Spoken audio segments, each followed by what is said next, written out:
Que Dios los bendiga esta hora. Vamos a leer Juan capítulo 4, 25 a 35. Y este título es Lo que incluye la voluntad del Padre. La mujer le dijo, sé que viene el Mesías, el cual es llamado Cristo. Cuando Él venga nos declarará todas las cosas. Jesús le dijo, yo soy el que habla contigo. En esto llegaron sus discípulos y se maravillaron de que hablara con la mujer. Sin embargo, ninguno le preguntó qué buscas, o por qué hablas con ella.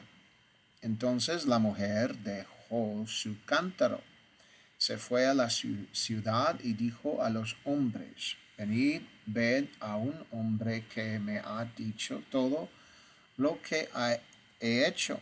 ¿No será este el Cristo? Entonces salieron de la ciudad y vinieron a él. Entre tanto, los discípulos le rogaban, diciendo, Maestro, come. Pero él les dijo, yo tengo una comida que comer que vosotros no conocéis. Entonces los discípulos se decían unos a otros, ¿le habrá traído alguien algo de comer?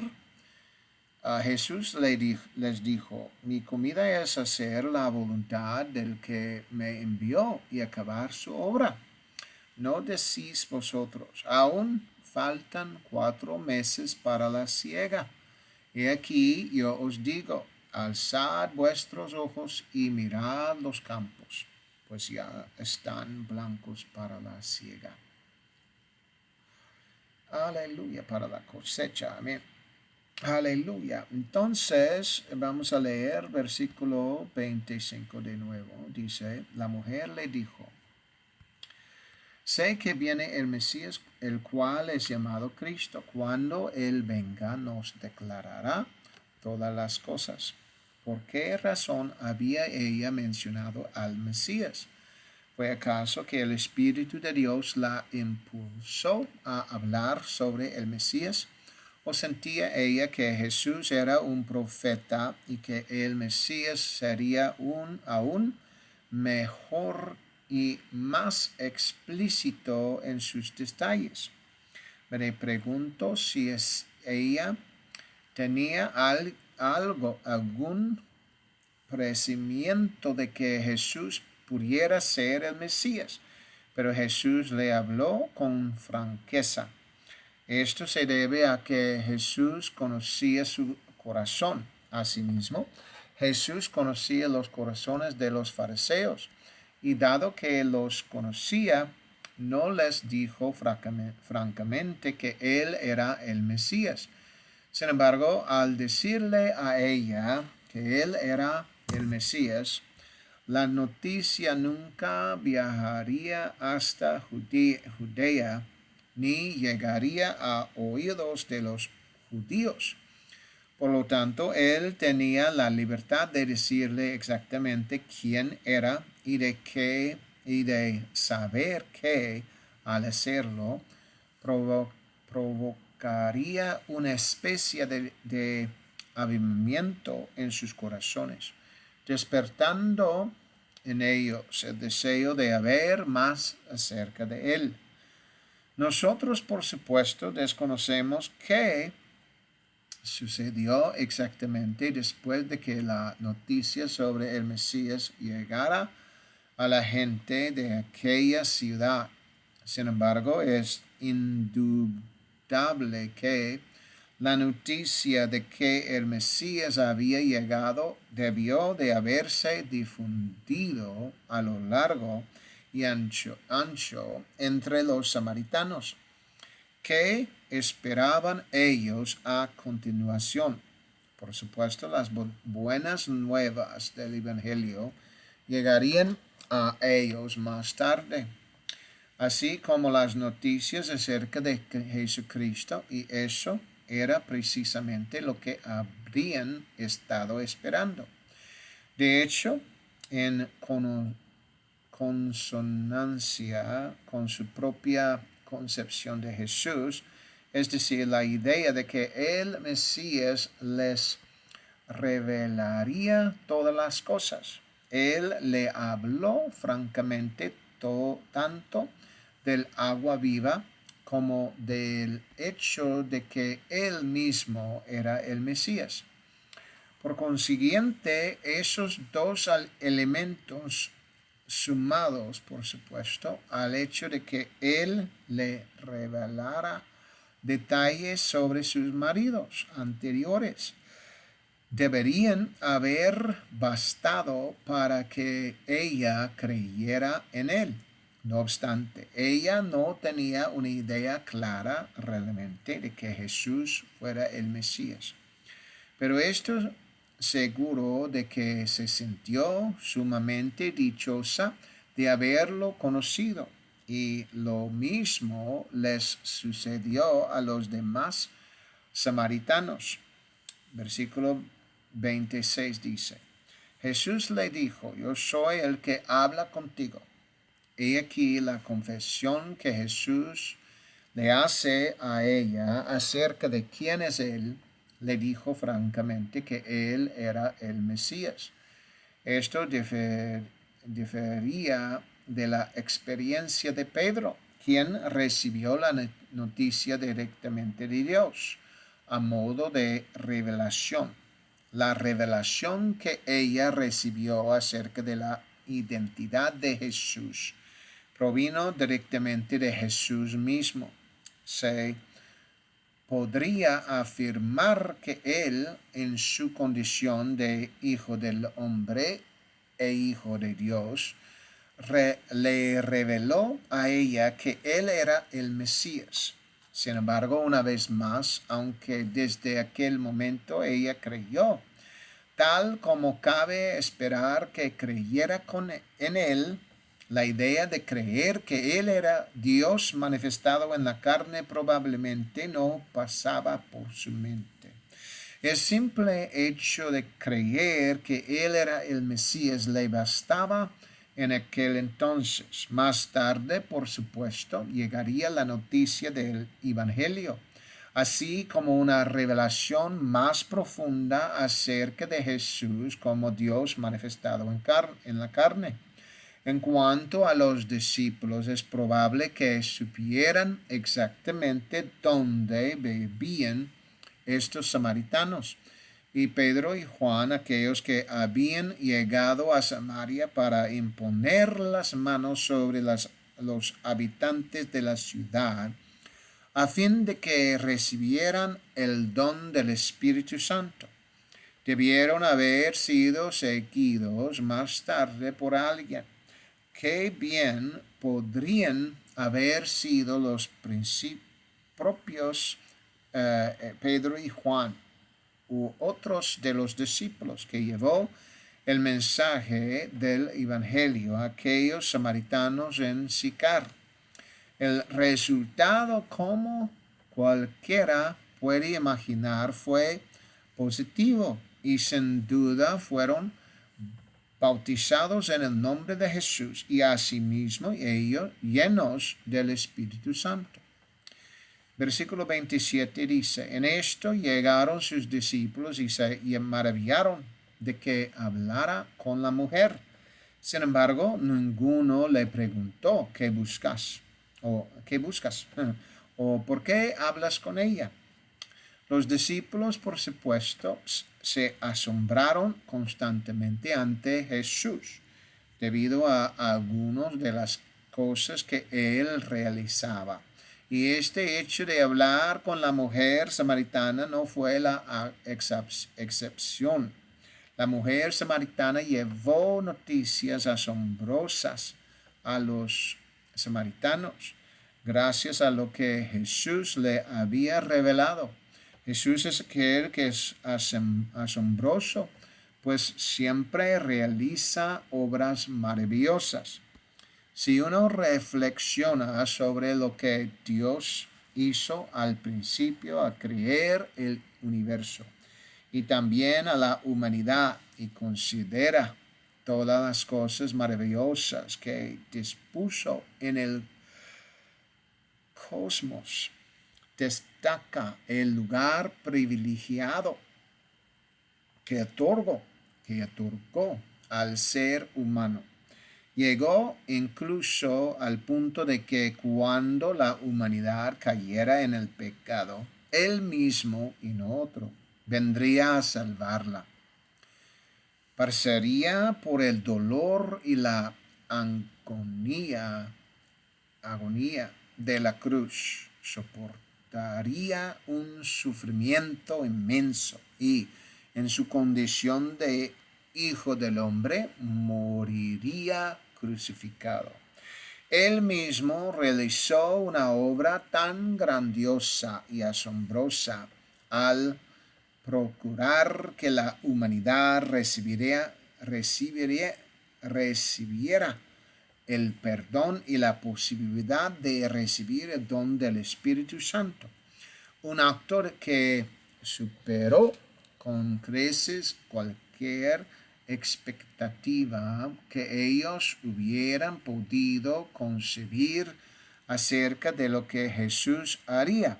En otras palabras, ellos deseaban que él encabezara una rebelión contra los romanos para derrocar su poder.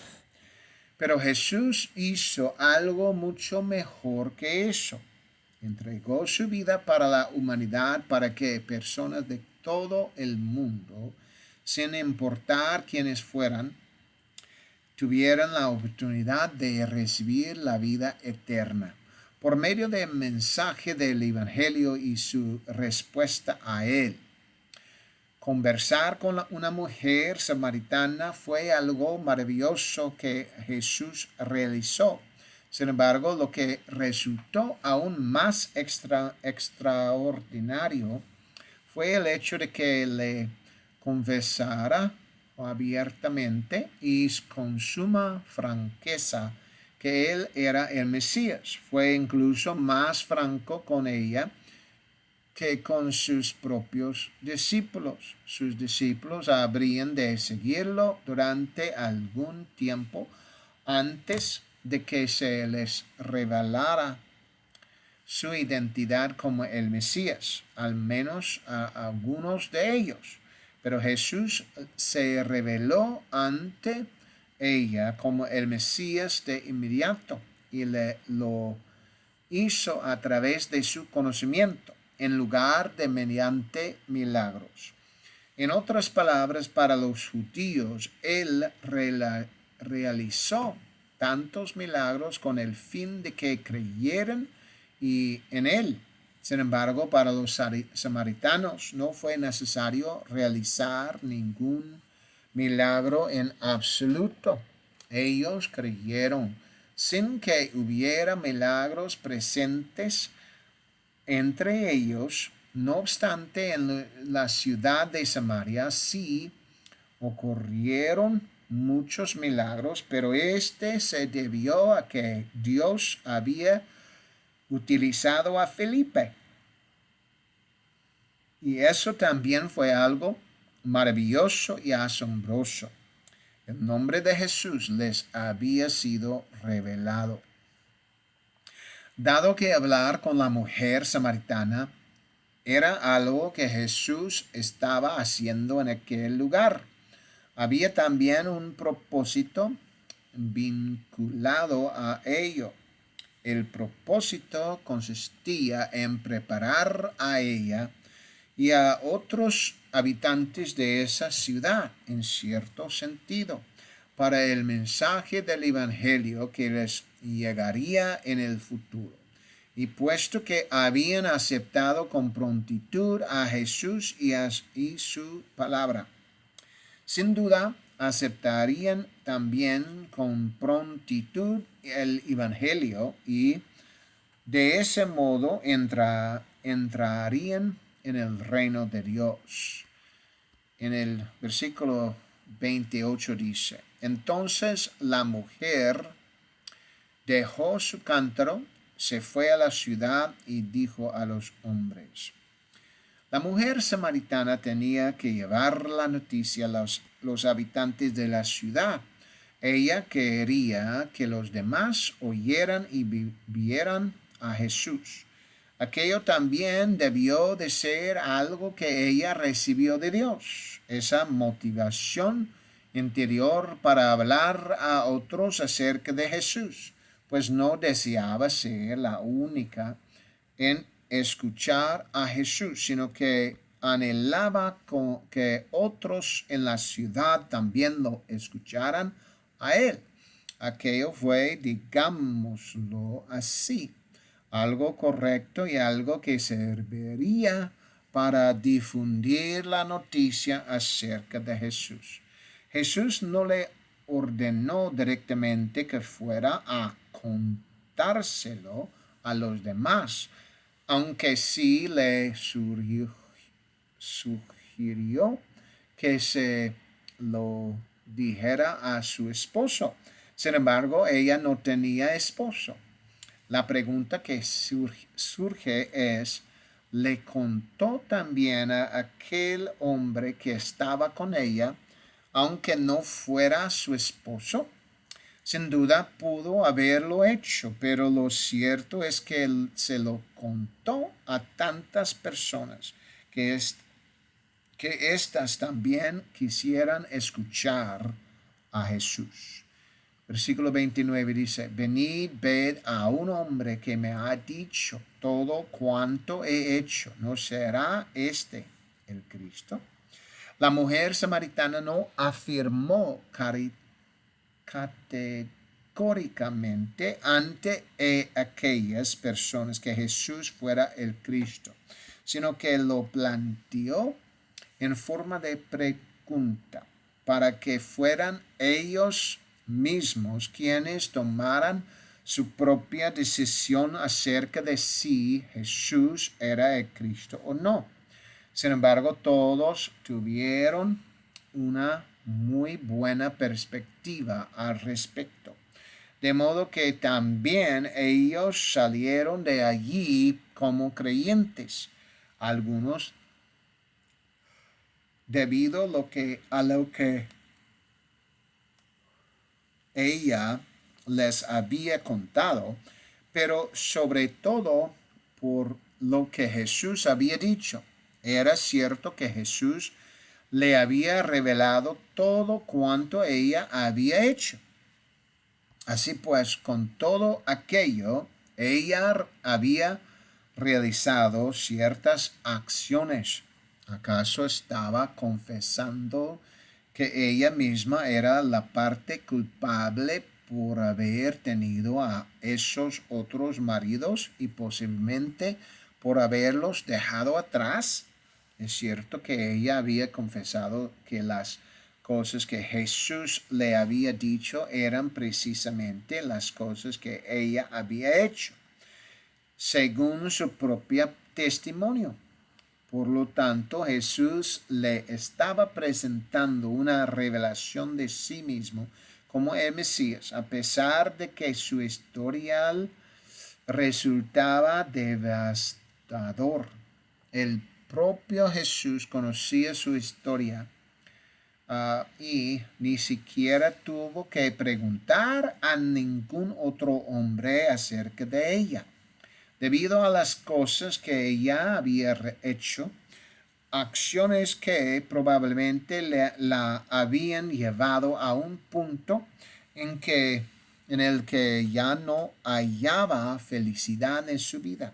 Jesús sabía que ella se encontraba en una etapa en la que ya no deseaba seguir sintiendo ese vacío existencial, ni la devastación provocada por sus actos pasados. Por consiguiente, cuando Jesús se acercó a ella y se presentó como el Mesías, revelándole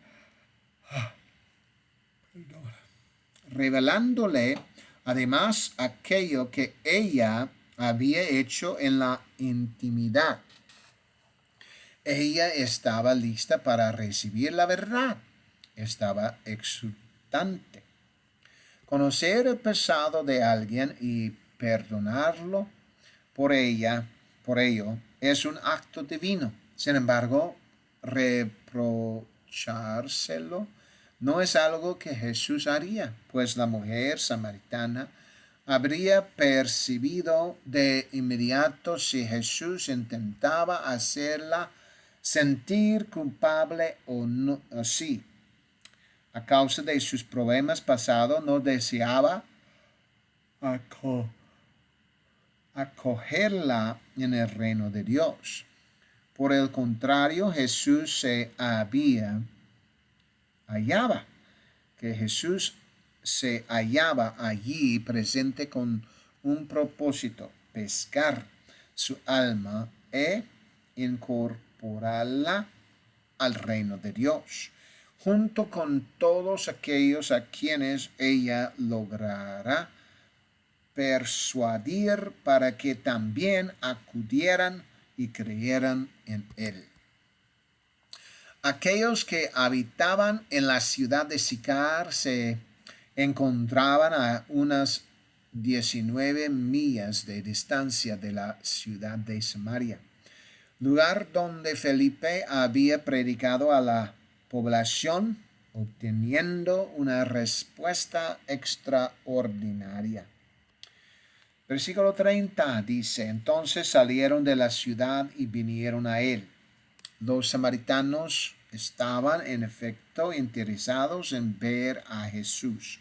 Habían escuchado el testimonio de la mujer samaritana y habían que sería una experiencia grandiosa ver a aquel hombre y escuchar sus palabras, especialmente tras saber que ya le había revelado a ella gran parte de su vida pasada. El texto menciona precisamente que los samaritanos acudieron a él. En otras palabras, acercarse a Jesús es el objetivo, o debería serlo, de todas aquellas personas a quienes se les ha hablado acerca de él. A los samaritanos se les habló de Jesús por primera vez y acudieron de inmediato. ¿Por qué habrían de venir de inmediato? Se debió al testimonio de la mujer samaritana acerca de Jesús, que él le había dicho todo lo que ella había hecho. Otras personas pueden hablar a los demás acerca de Jesús y eso sería sin duda una gran ventaja. De hecho, es maravilloso que a uno le hablan de Jesús. Cuando alguien oye hablar de Jesús por primera vez, esto debería llevar a las personas hacia él, tal como estos samaritanos acudieron a Jesús. Sin embargo, en Judea e incluso en Galilea, ya se les había hablado de Jesús de vez en cuando. Y es cierto que muchos habían venido desde lejos e incluso habían acudido a ver a Jesús, atraídos por los milagros. No obstante, este caso es diferente. La mujer samaritana no tenía milagros que relatarlas. Solo les mencionó el hecho de que Jesús le había traído buenas nuevas, que él era el Mesías y que le había revelado todo lo referente a los otros maridos que ella había tenido. Versículo 31 nos dice así: mientras tanto sus discípulos le rogaban diciendo, Maestro, come. Jesús sabía que habría algunos samaritanos que saldrían al encuentro para venir y hablar con él. Es posible que sus discípulos ni siquiera hubieran imaginado lo que sucedería a continuación. Jesús estaba más interesado en el hecho de que el mensaje transmitido a la mujer samaritana produjera un resultado concreto que en el acto de comer, aun cuando tal vez sintiera las punzadas del hambre y el estómago. Sin embargo, para él eso no tenía importancia. Prefería ver a la gente salir a su encuentro y tener comunión con él, quien es el pan de vida, antes que sentarse a comer delante de ellos. Y aún así, una vez más, es probable que sus discípulos desearan que él comiera para así poder disfrutar ellos también de algo de alimento en su compañía. Versículo 32 dice, pero él les dijo, yo tengo una comida para comer que vosotros no conocéis. Por supuesto, Jesús no se refería a un alimento físico, sino a un alimento espiritual. Y eso era precisamente lo que había estado proveyendo a la mujer samaritana.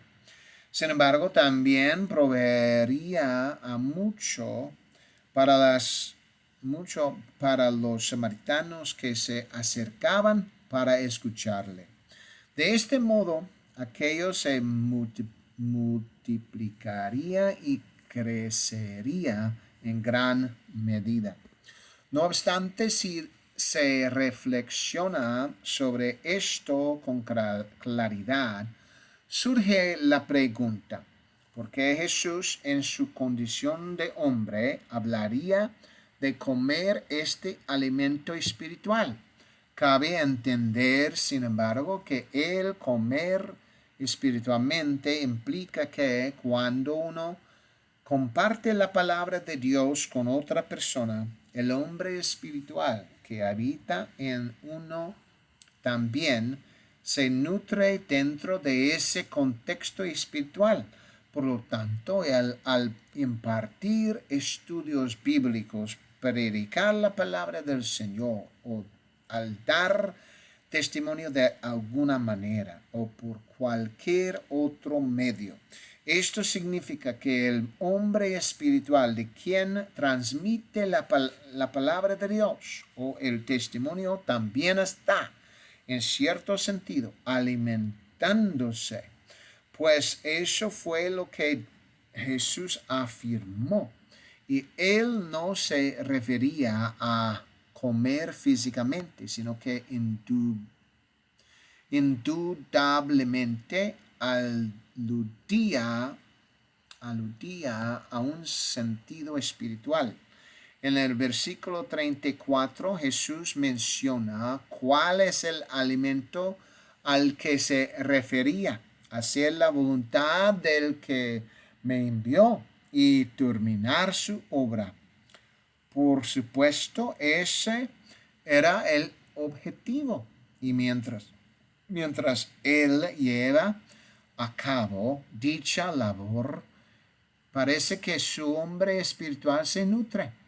Esto no significa que él pudiera rechazar por completo el alimento físico, sino que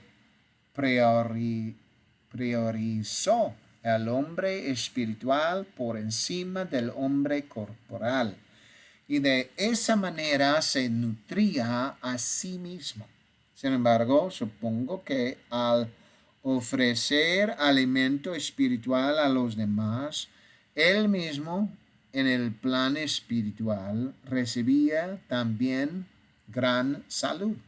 Y lo mismo ocurre con cualquiera que dirija a un estudio bíblico, predica un sermón o comparta un testimonio de manera similar. El hombre espiritual recibe aquello que necesita para su salud espiritual.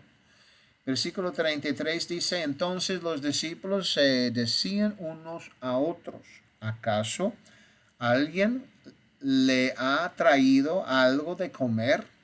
Los discípulos habían ido a la ciudad para comprar provisiones. Entonces, ¿por qué pensaron que alguno de ellos ya le había dado algo de comer?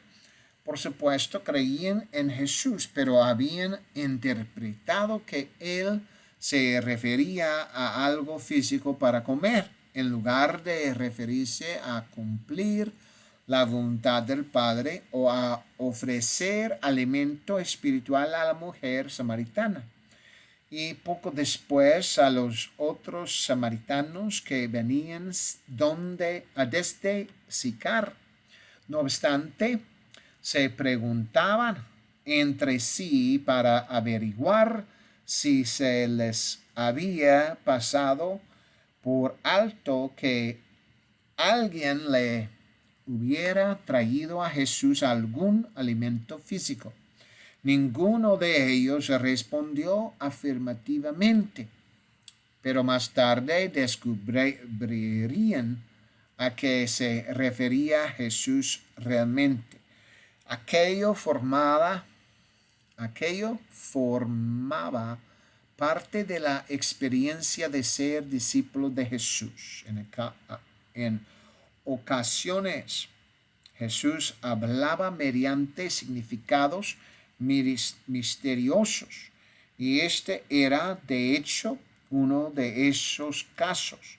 Él mencionó que tenía un alimento para comer, el cual, según aclaró más tarde, consistía en hacer la voluntad del Padre. Por consiguiente, hacer la voluntad del Padre implica buscar las almas y llevarlas al testimonio que hoy identificamos con Hechos 1:8, dar testimonio de Jesús. Y esto es lo que se considera la voluntad del Padre. Sin embargo, también guarda relación con llevar el verdadero mensaje del Evangelio a las personas. Jesús les dijo, mi comida es hacer la voluntad del que me envió y terminar su obra. Así pues, la voluntad de aquel que lo había enviado consistía naturalmente en cumplir el propósito de Jesús, de Dios para su vida. Y ese propósito era entregar su propia vida por la humanidad. Sin embargo, observamos que la voluntad de Dios para su vida en aquel momento era detenerse en Samaria por la mujer samaritana y por los otros samaritanos para entregarles a la palabra de Dios. Así pues, la voluntad de Dios para nosotros también es cumplir Hechos 1:8, dar testimonio de Jesús, sin importar a dónde vayamos, pues ello forma parte del plan. Versículo 35 dice, no decís vosotros, aún faltan 4 meses para la siega. Y aquí os digo, alzad vuestros ojos y mirad los campos, pues ya están blancos para la siega o la cosecha. Aquí no se plantea un plazo de espera, sino la invitación a mirar los campos, pues estos ya están blancos para la siega. Por tanto, la voluntad del Padre sería dar testimonio de aquellas cosas que provienen de Dios y mirar la cosecha, pues ya está lista para ser recogida.